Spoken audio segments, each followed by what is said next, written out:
तर सोलापुरात आलेल्या केंद्रीय पथकानं चक्क बॅटरीच्या प्रकाशात नुकसानीची पाहणी केली आहे। मोहोळ तालुक्यातील कोळेगावमध्ये केंद्रीय पथकाकडून पाहणी करण्यात आली। बॅटरीच्या प्रकाशात नुकसानीची पाहणी केल्यानं शेतकऱ्यांकडून अर्थातच संताप व्यक्त करण्यात आला। केंद्रातील अधिकारी फक्त आपली ड्युटी म्हणून येऊन गेले असा आरोप यावेळी शेतकऱ्यांनी केलाय। शाळे गाडीचा ड्रायव्हर आहे। 1.5 महिना झालं बांधकाम पुलाचं काम चालू झालेलं नाही।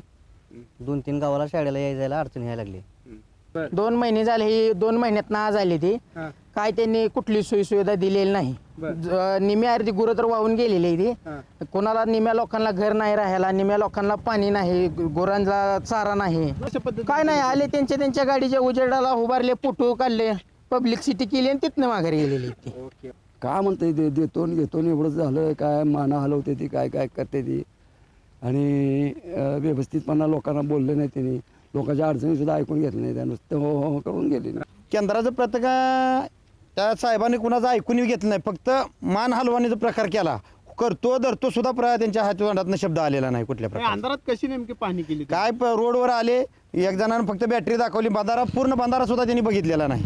आपलं ही सरकार असं आहे की सरकार काय बोलतो की जगाचा पोशिंदा शेतकरी, जगाचा पोशिंदा शेतकरी म्हणतोय खरं आहे, पण शेतकऱ्याचं काय हाल आहे तर काय नाही ह्याचं काय लक्षच नाही।